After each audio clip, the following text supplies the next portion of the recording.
I knew something was off the second I saw them swapping the brass plaque. It was still early, 6:17 a.m. on the dot, same as always. I park where I always park. I walk through the same security door that's never needed more than a swipe from my card.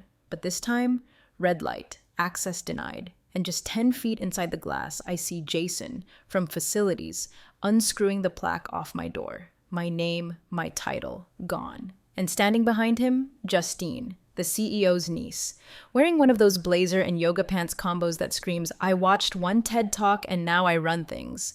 She saw me through the glass, didn't flinch, just smiled like a cat that already swallowed the bird and said, "You're not allowed inside." Now, I've been at this company longer than the goddamn break room fridge. Built the operations deck from scratch.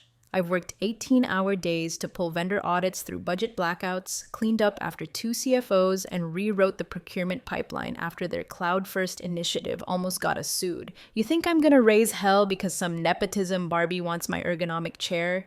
Not today. Let me say this quick before we go deeper. 97% of folks watch these stories without subscribing, and it really helps the team if you smash that like button and hit subscribe. One tap keeps stories like this coming, and trust me, this one's just warming up. So, I don't argue, I don't ask for clarification, I just breathe. You learn, after enough years in corporate America, that screaming gets you labeled unstable. But silence? Silence freaks people out. So I nod once, turn on my heel, and head for my car. The receptionist, Lisa, tried to avoid eye contact. HR had clearly been told. Hell, even the cold brew in the fridge was suddenly labeled Justine's Wellness Blend. Like the gods themselves signed off on her reign. By noon, Justine had posted 3 filtered selfies from her new office. The one I spent 6 years keeping functional during power outages, lease wars, and an HVAC fire. Her caption? New energy, new era, #next-gen leadership. Like she built any of it, like the metal fireproof cabinet behind her didn't still have my initials etched on the keys. And the kicker, my teammate, Brian, Mr. Passive-Aggressive Calendar Invite himself, was the one who handed her my keys. I'd trained that man, wrote half his onboarding docs, sat with him when his dog died and his wife left, and there he was, tossing me to the curb like a vendor coupon. All he said when I passed him in the hall was, "It's just restructuring. You know how it is." Oh, I know exactly how it is. What they didn't know, what no one ever reads past page 3 to find, is that buried in my original offer letter, stapled with a blue legal clip, is a little thing called the Series B side letter, drafted 5 years ago when no one gave a damn who I was, except the lead investor, who insisted on one clause. One clause I negotiated personally after pulling their project out of a flaming compliance mess. One clause that says, explicitly, occupancy of the key officer suite shall remain tied to the active employment status of the named officer. Not the title, not the role, me, by name.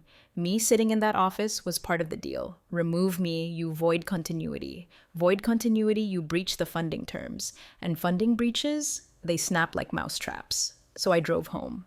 Calm, no emails, no calls, no rants, just pulled into my garage, opened the fire safe I hadn't touched in 4 years, and laid the letter flat. The signature is still crisp, the clause is still active. And the lead investor's compliance officer? She's not some rando in a different time zone. She was the junior associate who filed it. And she still owes me a favor. They thought they'd kicked me out of my chair. They didn't realize I wrote the lock. I came back Monday morning like a damn fool, wearing the same black flats I always kept under my desk, holding a fresh donut for Lisa, like anything would be the same. Guess I thought maybe it was a bad dream, that they'd apologize, that HR would say it was a mistake, some kind of access glitch. But when I swiped my card again, red light, no beep, just dead air and a blinking denial like it was laughing at me. And standing right there, arms crossed like she just closed a $1 million deal, was Justine in a powder blue blazer 2 sizes too small and lip gloss so shiny it reflected the hallway lights. Behind her, Brian stood like a mall cop with a nervous smile and a manila folder in his hand. My folder. He didn't even pretend to be sorry, just handed it over and said, "Per the restructure, you've been reassigned to remote transition support." Then he had the balls to pat the damn folder like it was some kind of parting gift. Justine, God bless her delusion, said it with that corporate tone people use when they're reading from a handbook they barely skimmed. "We're so grateful for your legacy, but we're moving in a fresher direction. I'll be heading up ops now. The board's really excited." Excited, she says. The woman can't read a burn rate sheet without confusing it for a juice cleanse. I didn't move, didn't blink, just watched as she pulled the key fob from the folder and twirled it on her finger like it was a prize from a cereal box. My key to my office. The suite I kept clean, compliant, and locked for 6 years. It had my binders in the bottom drawer, the code lock I programmed, the framed systems continuity charter I paid to print in glass because no one else would. And she was already scheduling a vision board party in there. You've been reassigned, Brian repeated, like I hadn't heard the first time. She's got the suite now. I could have snapped. I could have reminded them of every quarterly report I patched before midnight, of the back-end server crash I fixed from a hospital bed with morphine in my arm, of how Justine once thought Net30 was a software tool. But I didn't. I just looked at him, looked at both of them, and said, flat as drywall, check the Series B side letter. That's all. No fireworks, no righteous fury, just one sentence and I walked. Because let me tell you something they never teach in business school. When someone tries to erase you, don't fight for the space they already defiled. Let the paper do it. Let the systems they never learned to read turn on them. Because what I left behind in that suite wasn't furniture, it was legal infrastructure. And that clause they never read, it's not a metaphor. It's a goddamn landmine. As I walked past Lisa, I saw the way her eyes flicked to her monitor. HR had already updated my profile. Inactive, remote. Like I'd vanished into retirement instead of being shoved out by a half-qualified socialite whose entire resume fits in a LinkedIn headline. By noon, Justine had already updated her title on Slack to VP Ops. She was asking Dev if we had a dashboard designer for her rebrand. My inbox, still linked to the master compliance workflow, got the notification.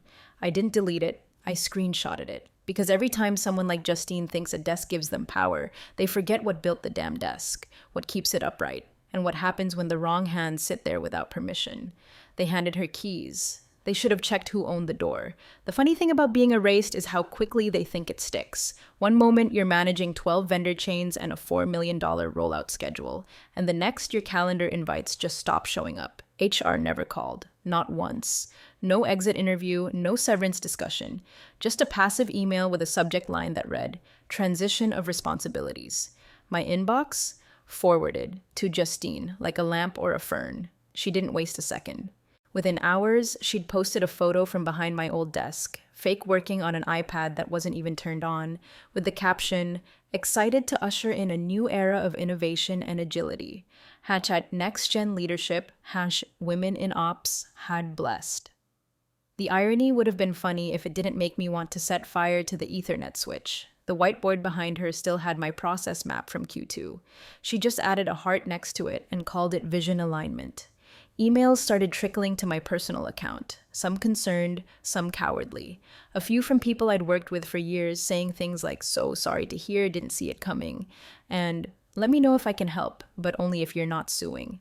Cowards in khakis, every one of them, but I didn't reply. I didn't send a single, just wanted to clarify or for the record email.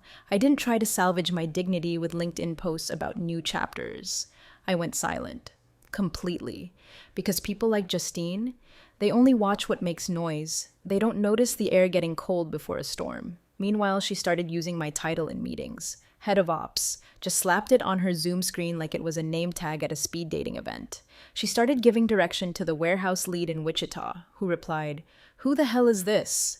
In an all-staff thread she quickly deleted. She asked finance to reformat the budget deck into something more Gen Z friendly. They didn't even respond for 2 days. Then, finally, a blip. Finance flagged a concern in the Series B compliance tracker. Something about continuity validation timing. It was buried in a footnote mentioned on a Slack thread by Alana from Treasury, but she was told not to worry. Legal's got it. Legal, for the record, was a part-time guy named Vince who once asked if a board resolution needed to be notarized or just emoji reacted. They didn't realize what was starting to shift, but I did.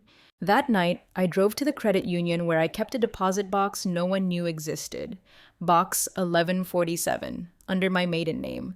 Key wrapped in a black shoelace I hadn't touched in 4 years. Inside, behind a laminated copy of my daughter's birth certificate and a photo of me holding a Cisco certification like I'd won the lottery, sat one thin folder. It had 3 things: my original offer letter, the Series B side letter stapled to it, and a scanned PDF of the investor compliance amendment I'd helped author after our first funding round.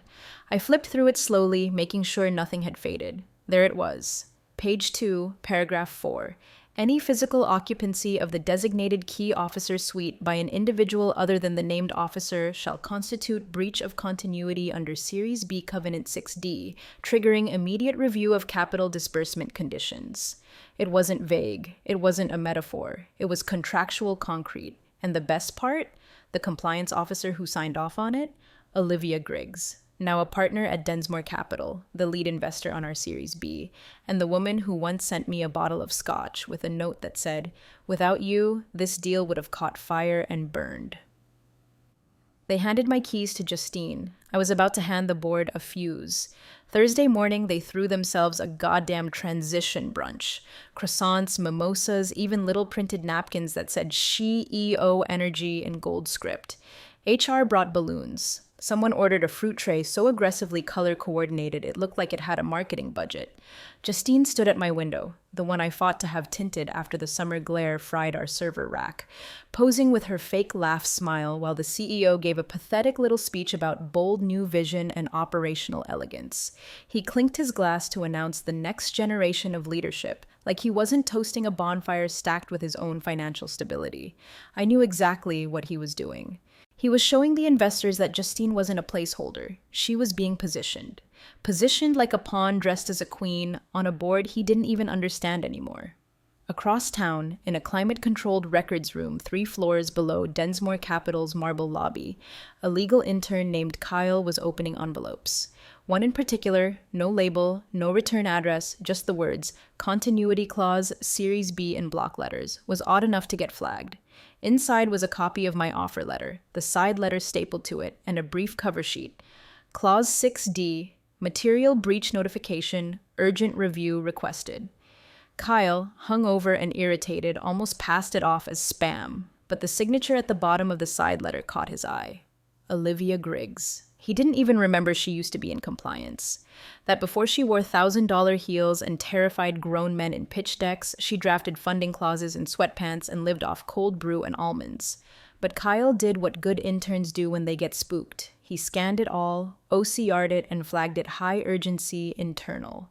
That's when Olivia saw it. She didn't scream, didn't call anyone. She just printed it, walked to her glass-walled office, closed the door, and circled one sentence in red pen. Occupancy of the key officer suite shall remain tied to the named officer's active, continuous employment status. Any deviation shall constitute material breach of capital continuity terms. No room for reinterpretation, no fluff language. It wasn't about a title or a reporting line, it was about a person. Me. Sitting in that suite wasn't ceremonial, it was structural. Remove me, and the foundation shifts. Back in the brunch suite, Justine was toasting with oat milk cappuccinos. Her team was drafting LinkedIn posts like they were writing commencement speeches. So honored to support this transition, inspired by women who lead fearlessly. A new era begins. And then, cold. Justine's Outlook pinged. CFO's assistant added a meeting to her calendar. Urgent. Continuity Covenant Review, 9:01 a.m. Friday. That was the moment she stopped smiling. You could feel the air turn. The board was copied. Legal was silent. Finance stopped replying to her stupid Slack emojis. She messaged Brian. "Do you know what this is about?" He didn't answer. Because no one reads the clauses until they detonate. At exactly 9:01 a.m., the CEO's phone lit up with the call that would blow a hole in his entire plan. Caller ID, Olivia Griggs. She didn't wait for pleasantries. "You voided a covenant," she said, flat as concrete. "Series B continuity clause is breached. That triggers a freeze effective immediately." The CEO blinked. "Olivia, what clause are we even talking about?" She didn't answer, just forwarded him a scanned copy of the side letter with her own signature from 5 years ago, followed by a single sentence. "You removed the named officer from the designated suite. That violates clause 6D. He was still sputtering when legal chimed in on Slack with a red alert message.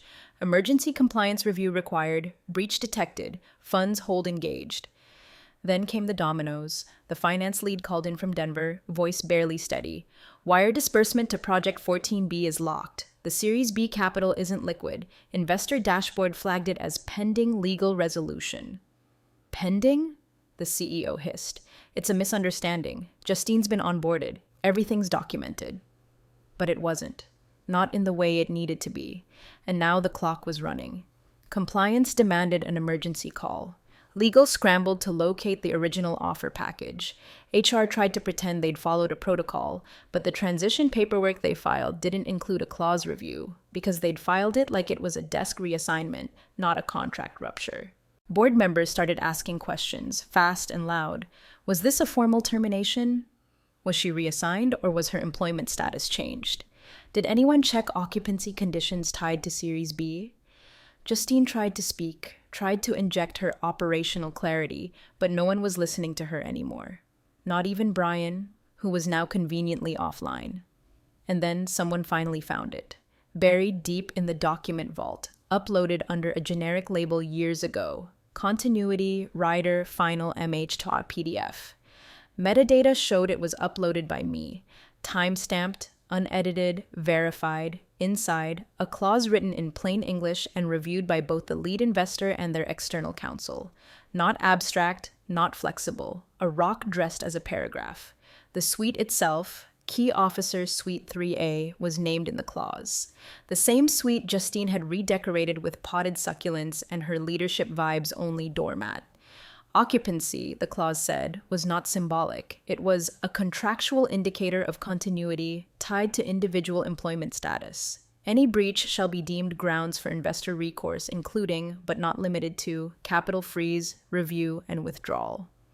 It hit them like a concussion grenade. They hadn't just kicked me out, they'd tripped a tripwire wired to $45 million in pending disbursements.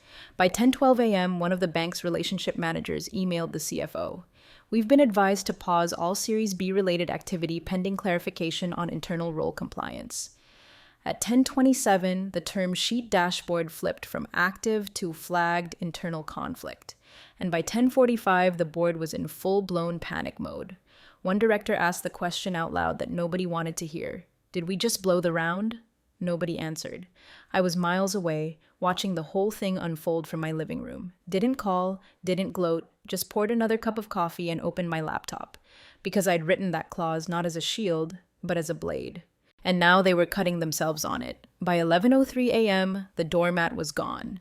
Leadership vibes only, rolled up and quietly stuffed in an HR tote bag while Justine stood outside the suite, arms folded, red-faced but silent. No send-off, no applause, not even a passive-aggressive muffin basket. Just an HR rep muttering something about administrative reassessment pending legal clarity, while two interns awkwardly carried out her framed vision board and that ridiculous Himalayan salt lamp she swore helped with productivity flow. Within the hour, facilities had changed the lock on the key officer suite. I know because Lisa texted me a blurry photo. Door closed, plaque missing, the little brass slot still warm from where my nameplate used to live. Now empty, now in limbo, like the suite itself was holding its breath. Justine didn't get fired. Not yet. That would have been too clean, too decisive. No, they reassigned her to Special Projects Strategy Alignment, which is code for sit quietly while we figure out how bad you've screwed us. Brian didn't fare much better. He got moved to Compliance Support under Finance, a position that didn't exist 2 hours earlier. They made up the title just to keep him out of the loop until legal could sort out who handed over my keys and who approved the access change without verifying the damn clause. His calendar? Wiped. Email? Forwarded. He pinged me once on Signal with, "Hope we can talk soon." I archived it. Series B funding was frozen, not paused. Frozen. That word matters because paused implies it's still in the pipeline. Frozen means the bank locked it with a pin and won't open it until the terms are either satisfied or rewritten. And rewriting terms with Olivia Griggs, that's like trying to renegotiate gravity. Investors got spooked. Densmore Capital went radio silent. 2 secondary funds pulled their soft commitments by lunchtime. One of our international banking partners flat out stopped wire transfers, citing compliance volatility, and suddenly the whispers started. The kind that crawl through boardrooms like gas leaks. Who signed off on the occupancy change? Did legal review the continuity provisions? Why wasn't the investor clause flagged during the restructure? Nobody had answers, because nobody asked questions when it mattered. They just assumed I'd go quietly, dissolve into LinkedIn obscurity and yoga classes. But I didn't burn bridges. I built quiet roadblocks they'd never see until it was too late. I hadn't returned to the office. Not physically, not virtually, no email, no Slack status, just silence.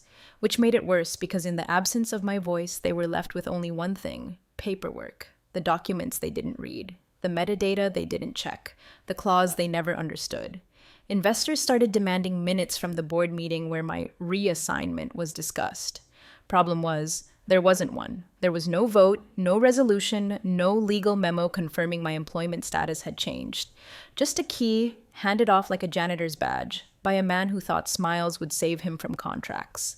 And all the while, that office, the suite I designed, safeguarded, and signed into structure, sat dark. A single light on the emergency power track glowed dimly under the door. No one else dared move in. Because even without me in it, the suite still belonged to me, not by occupation, by clause. The screen blinked, and there I was. Name only, no video, just a muted square in a sea of tie-clipped panic and silk blouses trying not to wrinkle under pressure. The emergency board session was already 40 minutes behind schedule when someone finally muttered, "She's here." "Ms. Harmon," the general counsel said, his voice brittle like someone halfway through a heart attack. "Would you be willing to provide clarification regarding the clause in question?" I unmuted. 4 seconds of dead air, then I said it. Calm, clean, no theatrics. Check the metadata. I uploaded that clause myself. Final version. Certified by Densmore's compliance team and ratified by Olivia Griggs before closing. Silence again. Legal scrambled, clicking keyboards in the background like it would somehow change the file's origin tag. But they knew I wasn't bluffing. The metadata was the fingerprint, and mine was all over it. Then the chairwoman of the board leaned forward. "Do you believe the breach is reversible?" I let the question hang just long enough to make them sit in it. "Not without risk," I replied, "but I'm willing to sign a conditional waiver once the following changes are implemented." Someone coughed. "Go on," said Olivia, dialing in from Densmore's satellite office, calm as ever. She already knew this would happen. She was waiting for my list. "First," I said, "the suite remains unoccupied for the duration of the Series B period. Key officer role is frozen. Title stays, responsibilities do not. No one sits there unless they meet continuity conditions. That includes me." HR twitched. The CEO flinched. "Second, Justine is removed from all operational roles effective immediately. No shadow titles, no proxy approvals. Her access logs are audited and sealed." The CFO cut in, flustered. "That's aggressive. She's family." "Exactly," I said, and moved on. "Third, all C-suite role transitions must go through legal review with signed investor concurrence. Retroactive enforcement, not symbolic." There was more, a lot more. Documentation processes, access control policies, board member training on compliance obligations. None of it sexy, but all of it loaded. Every item a needle I'd sharpened over years of watching this company pretend governance was optional. When I finished, no one spoke. Not even the CEO, who hadn't said a word since the session started. He just stared at the screen like I was a ghost come back to collect interest. I could have demanded my title back, my suite, a public apology, but I didn't. Because I didn't need them to like me. I needed the system to remember how to obey its own laws. "I'm not returning," I said, flat and final. "I'm not here to rescue anyone. I just want the record corrected and the structure preserved. Order matters, and this..." I gestured to the chaos on the call. "This is what happens when you forget that." Olivia broke the silence. "We support her conditions," she said simply. "Make the changes. Send her the signature packet." One by one, heads nodded. Council started drafting the amendment live. The board voted unanimous. Even Brian, called in last minute, voted yes without speaking. He looked like he hadn't slept since Tuesday. I watched them squirm in their chairs, sweat under their collars. And I didn't smile. I didn't gloat. Because revenge is messy, loud, emotional. But power? Power's just quiet math done right. The packet went out by 5:12 p.m. Drafted in haste, reviewed under stress. Signed with hands that probably still trembled. But it was done. My terms, in full. They didn't even try to negotiate. Because they couldn't. The capital was still frozen. The investors had seen the breach, seen the receipts, and now had the revision draft in front of them with a bright yellow sticky note from Olivia Griggs that read, "This is the correction. Accept or prepare for a clawback." And so, line by line, they agreed. Clause 1. Series B remains intact. No revote, no restructure. Capital continues as planned once compliance is reinstated and verified. Clause 2. Justine is removed from all decision-making authority, not suspended, not reassigned, removed. No inboxes, no proxies, no learning shadow roles. Her calendar access is revoked. Badge demagnetized. Access logs purged under legal supervision. They made her title Strategic Outreach Fellow. That's corporate speak for ghost with benefits. Clause 3. All title changes, VP, director, or otherwise, now require legal review, investor concurrence, and a digital paper trail tied to metadata logs, retroactively enforced. Meaning, the next time they try to promote someone based on brunch and vibes, they'll need a damn spreadsheet and 3 attorney signatures. Clause 4. The key officer suite is locked, officially decommissioned until the next series cycle. No furniture removal, no redecorating. No one goes in unless the covenant is reactivated by my name or by someone new, voted, and documented. And last, no apology. I never asked for one, because it's never the words they say when they've been caught that matter. It's the systems they're forced to repair. Words fade. Structure stays. Lisa texted me again, just one line. "It's like you never left, but everything feels different." I didn't reply. At 6:34 p.m., the board filed an internal memo. Governance lapse resolved, authority chain corrected. I was BCC'd on it, not as staff, as a stakeholder. The CEO didn't show up for the final vote. No explanation, no public statement, no goodbye. Word was he was on sabbatical, but insiders whispered he'd been told to step back indefinitely. A soft exit, the kind that comes wrapped in NDAs and tied with stock redemption clauses. I doubt even Justine knew. She'd stopped posting altogether, deleted the LinkedIn update, erased the Slack emoji she'd made of her own face. Brian was reassigned again, this time to vendor intake coordination, which, if you're fluent in corporate exile, basically means spreadsheet purgatory. I got an email from Olivia that night. No subject line, just the message. Order restored. Thanks for holding the line. I stared at it for a long time, then archived it with everything else. Because I wasn't angry anymore, I wasn't vindicated, I was finished. Clean. Sometimes you don't need fireworks, you just need the lights turned back on and the idiots ushered out. And if they ask who flipped the breaker, you don't say a word. You just close the door. Weeks passed. The suite stayed dark. People avoided that hallway like it was cursed. Lights stayed off. The door stayed shut. Once or twice, facilities sent someone to check the HVAC, but they never stayed long. Even the cleaning crew skipped it unless explicitly told to enter. The new hires whispered it was haunted. Maybe it was. Not by me, but by the weight of everything no one saw until it was gone. Eventually, the brass plaque came down, quietly. No announcement, no email from HR, just disappeared one morning. Lisa said she saw a guy in a blue polo unscrew it at 6 a.m. and wrap it in cloth like it was radioactive. No one asked where it went. No one asked what name would replace mine. There wasn't one. The board chose not to fill the role again. Redundant under current structure. That's what the new org chart said. But everyone knew the truth. It was never the suite that mattered. It was the clause. And the clause wasn't tied to the office. It was tied to me. I didn't go back. Not for the reinstatement, not for the Q3 rollout, not even when Lisa begged me to swing by for just one coffee and a proper goodbye. I let it go. My badge stayed deactivated, my inbox permanently redirected.